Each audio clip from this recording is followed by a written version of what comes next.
مساء الخير وأهلا وسهلا. Good evening and welcome to Lebanon. قداسة البابا لون الرابع عشر، بفرح عظيم أرحب بكم رسول سلام في وطن السلام. بشرف عظيم وباسم الشعب اللبناني بكل مكوناته وطوائفه وانتماءاته أرحب بكم في هذا الوطن الصغير بمساحته الكبير برسالته. لبنان الذي كان وما زال أرضاً تجمع بين الإيمان والحرية، بين الاختلاف والوحدة، وبين الألم والرجاء. صاحب القداسة، إنكم لا تزورون بلداً عادياً، بل أرضاً محفوفة بخطوات التاريخ المقدس. فقد ذكر لبنان في الكتب المقدسة مراراً رمزاً للعلو والثبات والقداسة. وقد استعمل نشيد الأناشيد جبال لبنان وغاباته كرموز للجمال والروعة والنقاء. فغدت هذه الأرض شاهدة على عظمة الخلق ووفاء للتاريخ المقدس. بفخر عظيم أرحب بقداستكم على أرض الكنعانية الراجية شفاء ابنتها، حتى قال لها يسوع: يا امرأة عظيم إيمانك، ليكن لك كما تريدين. وشعبنا اليوم كله يا صاحب القداسة مثل تلك الكنعانية. إيماننا عظيم ورجاؤنا شفاء النفوس والقلوب والعقول من الأحقاد والحروب والدمار. أهلا وسهلا بكم على الأرض المسيجة بالعذراء والمكرسة لاسمها، من أقصى الجنوب حتى أقصى الشمال، وفي الوسط سيدة المنطرة قرب صيدا، حيث انتظرت العذراء ابنها يسوع، حتى جعلنا يوم بشارتها عيداً وطنياً لكل طوائف لبنان، في ظاهرة لم يعرفها أي بلد آخر في العالم. أهلاً وسهلاً بكم على الأرض التي من بعض مائها المتدفق من حصباني الجنوب تعمد يسوع في نهر الأردن. لبنان ليس مجرد أرض تاريخية، بل موطن القديسين العظام، ومنهم القديس شربل الذي ستزورون مقامه المبارك. كرمه الله بعطايا ومعجزات امتدت لكل البشر دون تمييز بين الأديان، مظهراً وحدة الشعب اللبناني وإيمانه العميق. هذا هو لبنان الذي يستقبلكم اليوم يا صاحب القداسة. لبنان الذي تكون بسبب الحرية ومن أجلها، لا من أجل أي دين أو طائفة أو جماعة. وطن الحرية لكل إنسان والكرامة لكل إنسان. وطن فريد في نظامه، حيث يعيش مسيحيون ومسلمون مختلفين لكن متساوين، في نظام دستوري قائم على التساوي بين المسيحيين والمسلمين، وبالانفتاح على كل إنسان وضمير حي. هذه فرادة لبنان في العالم كله، وهذه دعوته لكل الأرض. ومن هنا واجب الإنسانية الحية الحفاظ على لبنان، لأنه إذا سقط هذا النموذج في الحياة الحرة المتساوية بين أبناء ديانات مختلفة، فما من مكان آخر على الأرض يصلح لها. وكما قلت في الأمم المتحدة في نيويورك، أكرر من بيروت: إذا زال المسيحي في لبنان سقطت معادلة الوطن وسقطت عدالتها، وإذا سقط المسلم في لبنان اختلت معادلة الوطن واختل اعتدالها. وإذا تعطل لبنان أو تبدل، سيكون البديل حتماً خطوط تماس في منطقتنا والعالم بين شتى أنواع التطرف والعنف الفكري والمادي وحتى الدموي. هذا ما أدركه الكرسي الرسول دوما، ولهذا رفع قداسة بولس السادس صوته باكرا دفاعا عن وحدة لبنان وسيادته، كما خلد القديس يوحنا بولس الثاني لبنان في ذاكرة العالم بقوله التاريخي: لبنان أكثر من بلد، إنه رسالة في الحرية والتعددية معا، للشرق كما للغرب، قبل أن يكرس سابقة كنسية استثنائية بتخصيص سينودوس عام خاص لبنان. وهو من قال عنا قبل 40 عاما بأن وجود المسيحية الحرة في لبنان شرط لاستمرارها وازدهارها في كل منطقتنا. ونحن نجزم اليوم بأن بقاء هذا اللبنان الحاضر كله الآن من حولكم هو شرط لقيام السلام والأمل والمصالحة بين أبناء إبراهيم كافة. وصولا إلى قداسة البابا بنديكتوس السادس عشر دائر المحبة والحكمة، الذي أكد من بيروت أن مستقبل الشرق لا يمكن أن يبنى إلا بالشراكة والتعددية والاحترام المتبادل. وكانت خطوته بالغة الدلالة والرمزية بأنه لم يعلن الإرشاد الرسولي الخاص بالشرق الأوسط إلا من لبنان.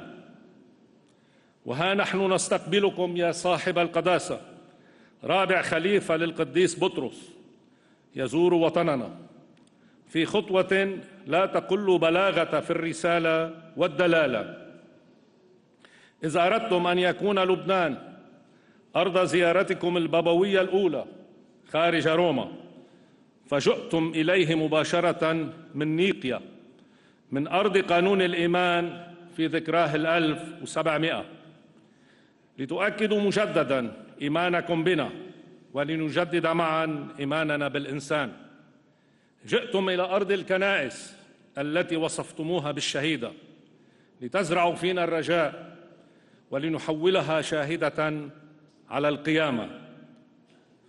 جئتم إلينا يا صاحب القداسة لنقرأ في وجهكم المضيء كلماتكم الرائعة في إرشادكم الرسولي الأخير: لقد أحببتك، بأن لمس جرح مقهور على الأرض هو كلمس جراح يسوع في التاريخ. وفي أرضنا اليوم وأرض منطقتنا الكثير من القهر والكثير من المتألمين، وجراحهم تنتظر لمستكم المباركة وتتطلع إلى سماع وإسماع صوتكم العظيم الشجاع.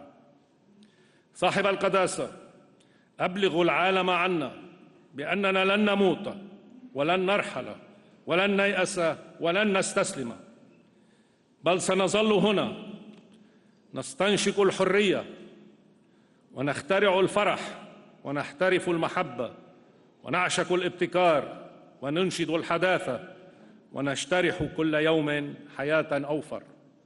أبلغوا العالم عنا بأننا باقون مساحة اللقاء الوحيدة في كل منطقتنا، وأكاد أقول في العالم كله، حيث يمكن لهذا الجمع أن يلتقي حول خليفة القديس بطرس ممثلين متفقين لكل أبناء إبراهيم بكل معتقداتهم ومقدساتهم ومشتركاتهم.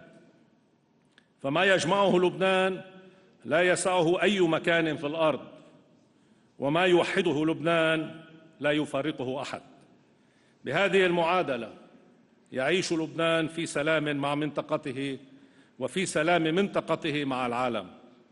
ومن الآن حتى يسمع المعنيون ويقتنعوا: لا خوف علينا صاحب القداسة، فبصلاتكم ودعائكم وبإيماننا بحقنا ووطننا باقون هنا أبناء الرجاء وأبناء القيامة، باقون هنا نور الشرق ومنارته وملح أرضه، وباقون هنا رسل محبة وخير. فمنذ البداية وحتى النهاية نحن تلاميذ من أوصانا ألا نخاف وأن نثق به، لأنه بمحبته وسلامه غلب العالم، ونحن شهود على ذلك وعاملون لتحقيقه. عاشت المحبة، عاش السلام، عشتم يا صاحب القداسة، عاش لبنان.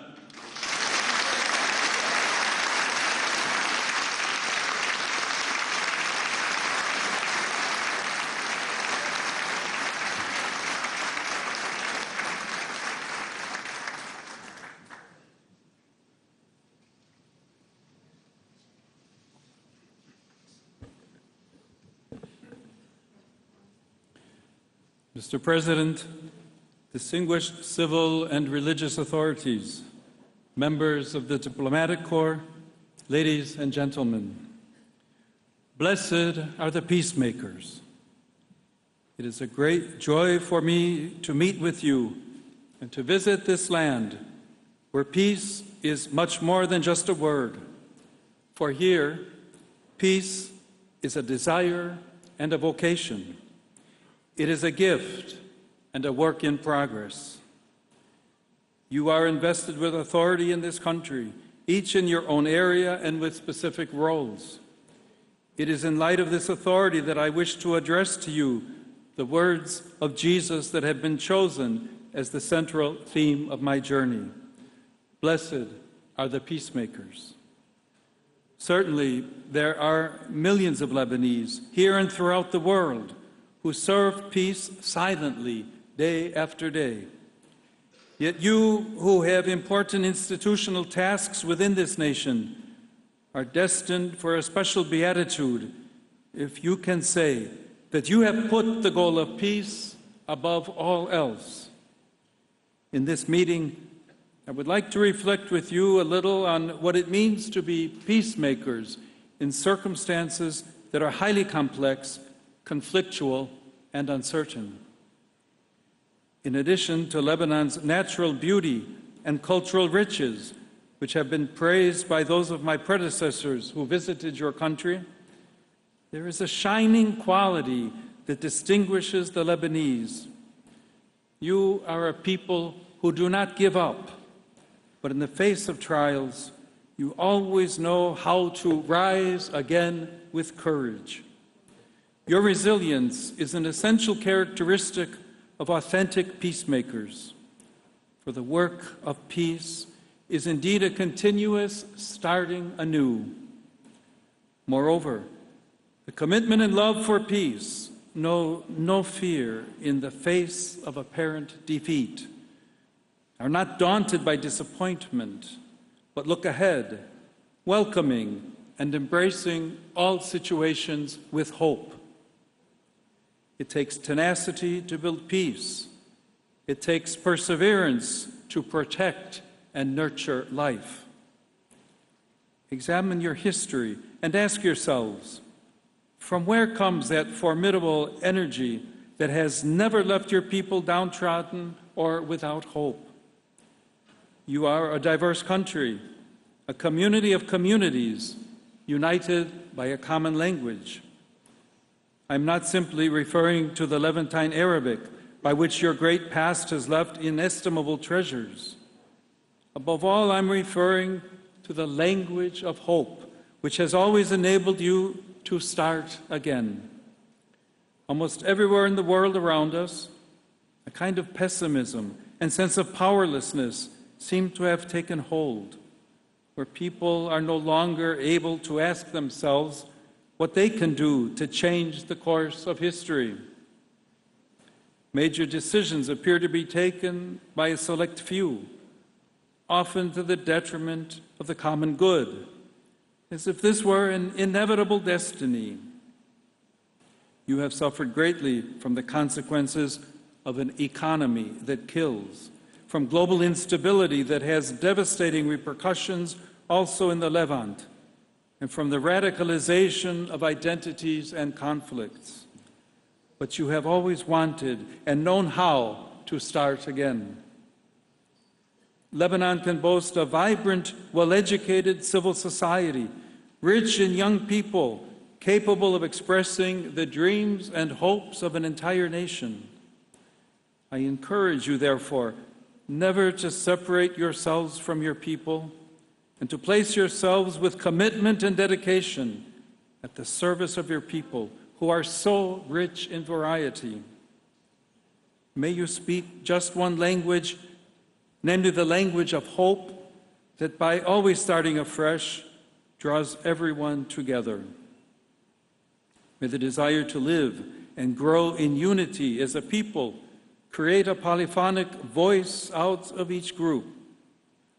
May you also be helped by those deep bonds of affection that tie so many Lebanese throughout the world to their country. They love their origins and pray for the people of which they still feel a part. They also support them through the many experiences and skills that make them so appreciated everywhere.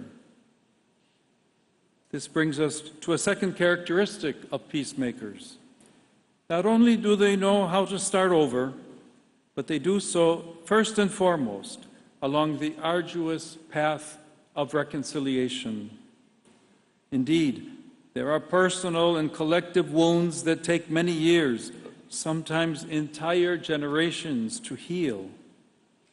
If they are not treated, if we do not work, for example, to heal memories, to bring together those who have suffered wrongs and injustice, it is difficult to journey towards peace.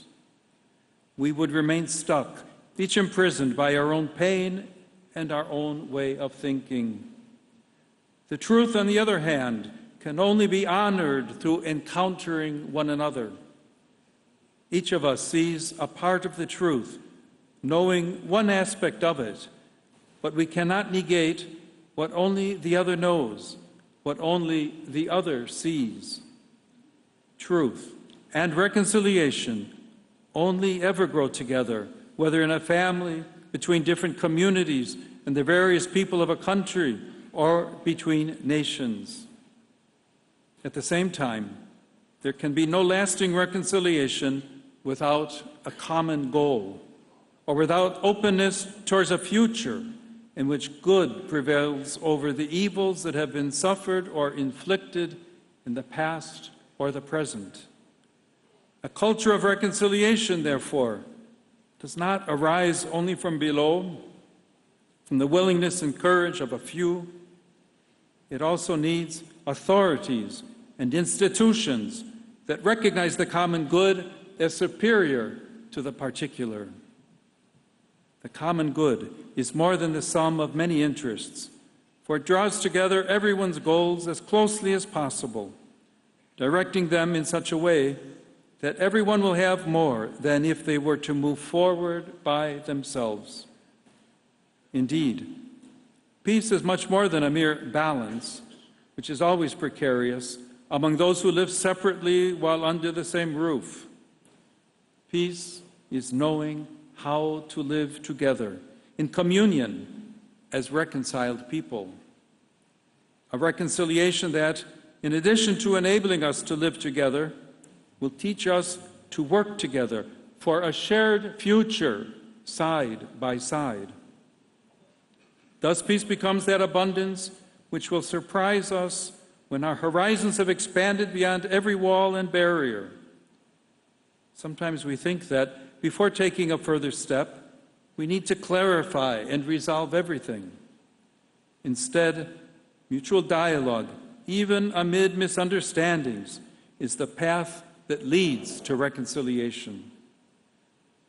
The greatest truth is that we find ourselves together as part of a plan that God has prepared so that we may become a family. Finally, I would like to outline a third characteristic of those who strive for peace. Even when it requires sacrifice, peacemakers dare to persevere.